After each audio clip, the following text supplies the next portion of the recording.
Alright guys, hey there YouTube land. I got a couple of minutes to kill before my kids' school bus arrives, so I thought I'd go over a few things that are kind of near and dear to my heart. Just some budget mods you can put on your truck. Now this is going to mainly be for 2004 and down for some of the mods that I've done, but it pretty much applies to any truck, any car, you know, whatever you're working on.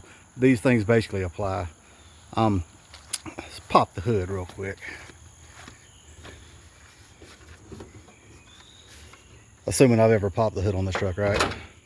This looks like a job for me, so everybody just follow me. Okay.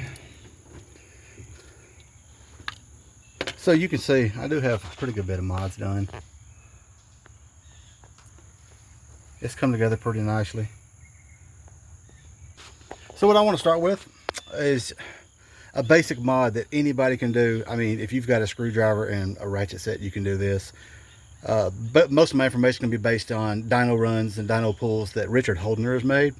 And this is a 5.3 liter. The first mod that pretty much anybody can do that guarantees you free up some horsepower. The factory airbox on these trucks are pretty restrictive.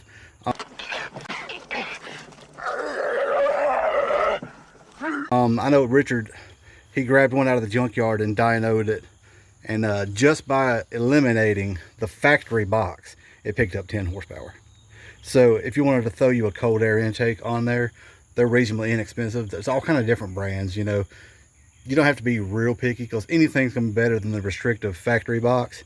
But I figure if you get a decent cold air intake, instead of just picking up the 10, you'll probably pick up anywhere from 10 to 15.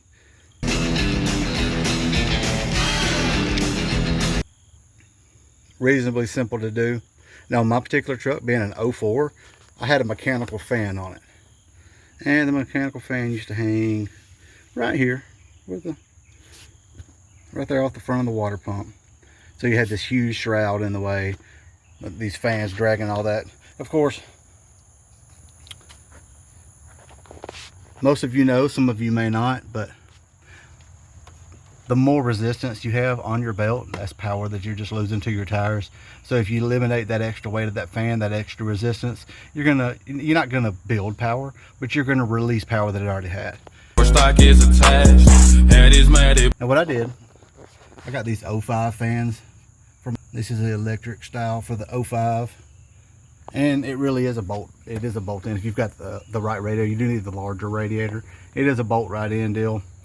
I ran mine to the computer and used HP tuners to turn it on and set my settings exactly where I want them. But you don't have to do it that way.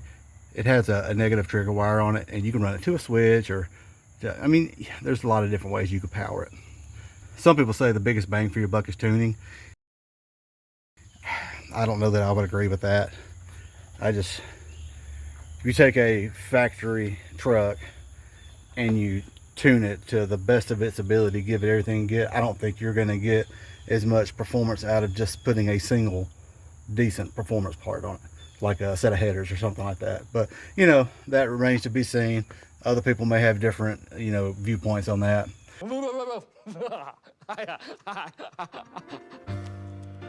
But as far as I'm concerned, your cold air intake is a good way to go. Good budget piece. You can get that anywhere from 150 bucks and down, depending on brand, what have you. Electric fans, you can do a complete conversion from 100 bucks, give or take.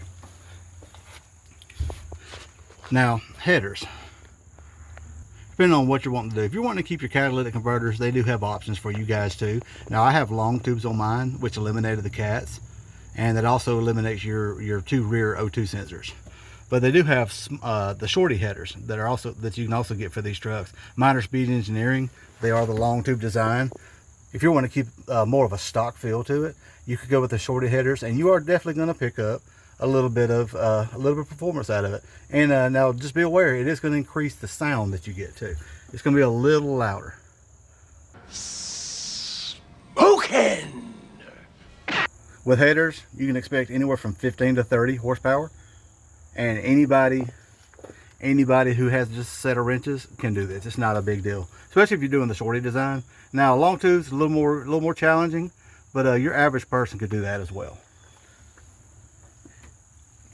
talking about these fans again, Richard Holdner dynoed one with the fan on it, and then he removed the fan, and just by removing the fan it picked up 10 horsepower, give or take. Now he expected more like 15, but once again, like I said, it's an easy way to free up some horsepower. Now another mod that I consider important is my most recent. That's this oil separator. It helps eliminate so much oil getting sucked into the intake and burnt. It eliminates some of your oil consumption, and for some reason these Silverados, the design of the valve cover, it's kind of Forrest Gumpy. I'm not a smart man, but that eliminated my problem. It quit smoking at startup. smoking. I know there's things you can do with the valve cover. You can swap to a more modern style valve cover. You can drill out the baffles, help eliminate that problem as well. Now, in my opinion, I mean, obviously that's a really nice intake.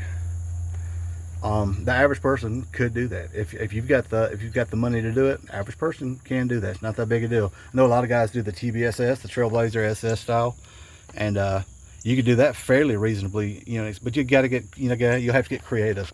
Look at a few videos, people who have done it, because you are going to have some modifications, but not as much as modifications as I had doing this fast intake. Now, in my personal opinion, the most important thing in this truck is the camshaft, the truck Norris camshaft. I built everything around it to support it. Richard Holdner showed 50-60 horsepower increases at the crank. Now this thing hasn't been dynoed yet in its current configuration. That's coming shortly. I've got one more thing I need to do. I got to do my E85. See, me personally, I'm not gonna put a part on it and run to the dyno, and then put another part on it and run to the dyno. So that's pointless. You can put a cold air intake on it and you don't have to have it tuned. You can put headers on it and you can get away with not having it tuned. You can swap intakes. You can get away with not having it tuned. Same thing with the E-fans. Unless you're going to run it to the computer like I did, you can put fans on it and not have to worry about getting it tuned. Now, camshaft, got to get it tuned. So that's the biggie for most people. Now, there's a lot of videos out there telling you how to do these cam swaps. I found it to be fairly simple on the LS motor. It's my first LS build, and really, it's kind of a simple motor to work on. The tuning is a little nuts, which is actually why I'm doing this video right now.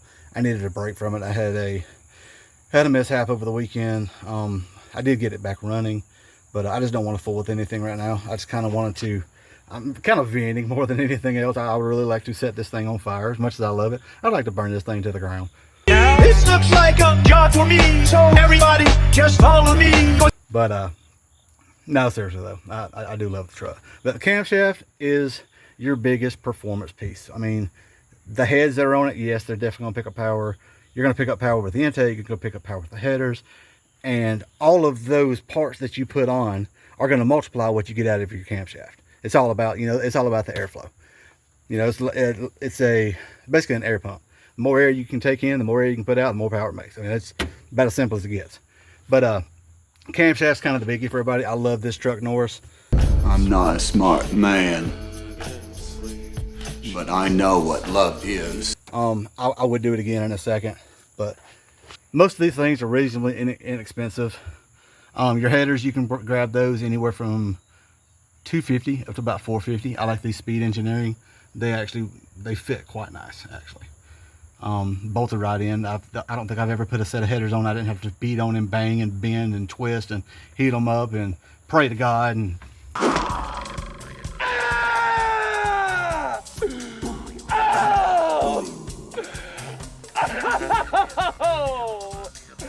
but yeah, this is the old girl, 2004, and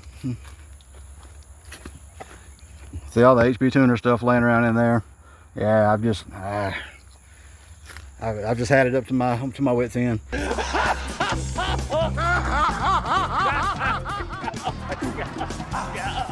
It's in the bone. It's in the bone. I do have bigger injectors in here as well. As of yet, without having it tuned properly, I haven't seen any benefit. Matter of fact, with all these mods that I've done over just cam only, it feels weaker than it did. And I know that has to do with tuning. It's running extremely lean. She's getting a lot of air, not enough fuel. But it is a work in progress. We're getting there. But hopefully if you're looking to do some, you know, fairly inexpensive mods, you can see I've got some expensive mods and then I've got some inexpensive mods. And in my opinion, the inexpensive mods are just as important, if not more important, than where I actually put my money. But appreciate you guys watching. I'll edit some of this mess out so it's not so long. But thanks guys, appreciate you watching.